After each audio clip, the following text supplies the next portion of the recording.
All right, welcome back to TV5 Wake Up, everyone. Joining us this morning, we have Jane Lee. She is the CEO of Polka Dot Organizer. And besides being an organization mastermind, she is also a mom. Good morning, Jane. How are you today?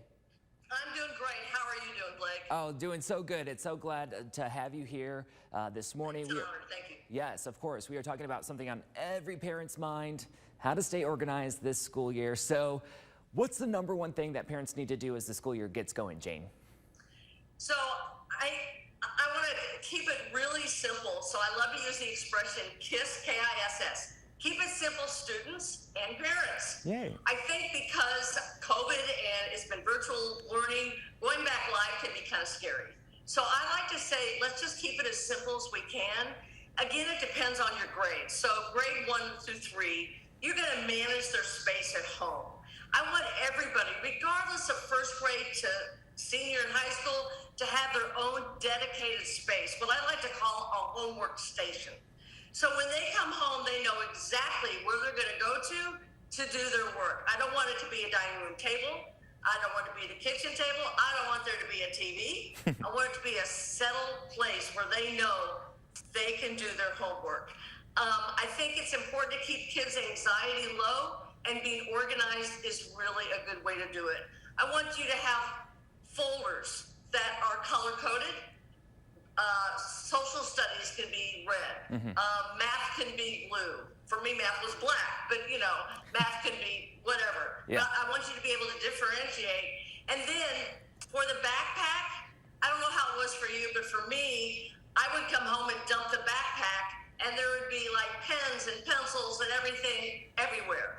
So what I want you to do is I want you to keep all that organized. I brought a sample of my organizer, my Polka Dot Organizer, so you can see everything is organized. It's really important that when you go to school, everything's in one place.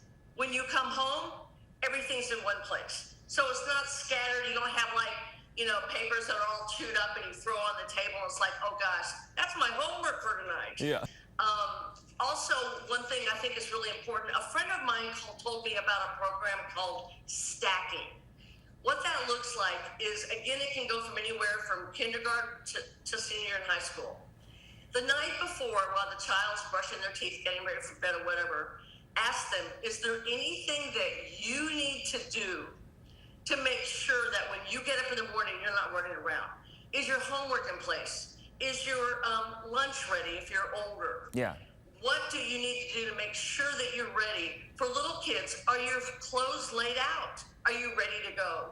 It's really important the next day that it's not all rush, get to school, because that can really affect the child's day. So you're pretty much saying that this is a hand-in-hand effort between parents and their students, of course, given how old they are? It's definitely a partnership between the parent and the children. They have got to do this together. And there can be so much stress, particularly in the morning.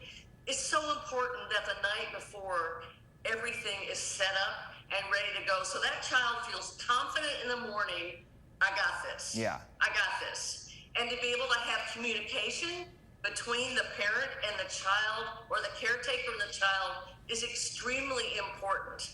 And obviously not yelling and things like that, to try and talk softly, to try and unstress that child, because again, this is the first year they're going back to school in over 2 years. Yeah. So it's an adjustment for both the parent and the child. That's why I say keep it simple and do as much as you can ahead of time, i.e. parents going to Target or Walmart or whatever, to get all the supplies needed, and work with the child and see what is best for them in terms of how will the organization work for them explicitly. Yes, of course, and they'll show in their study work and whatnot. So, Jane, growing up, my study spot was the kitchen table, and you're pretty much encouraging parents and students to find a different space. What do you suggest? How do they even do that, and what's the benefit of doing that? So, it's really important to have a quiet space. When you were at the kitchen table, was the TV on or the radio on? Of course. I have the news on in the background. Oh, there you go.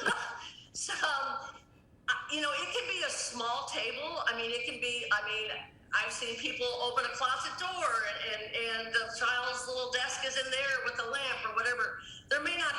room, but as long as you have a space that, again, is not where everybody is traveling in the house, Yeah. that you can, even if you have to just set it up in a corner somewhere for that evening or whatever, it'd be nice to have a permanent place, but it's got to be quiet and centered for that child. And what I mean is that child doesn't get distracted, you know, by the craziness of what's going on inside the house. They have to have a quiet place that is specifically their homework station.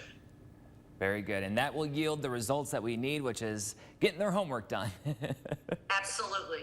With the encouragement. Very good. Jane, I appreciate you calling in. I know a lot of people are going to benefit from these tips. Again, she is the CEO of Polka Dot Organizer. Jane, thanks for calling in. Thank you so much for your time. Appreciate it. Of course. And for those of you at home, if you want these tips, just head on over to our website, WNEM.com.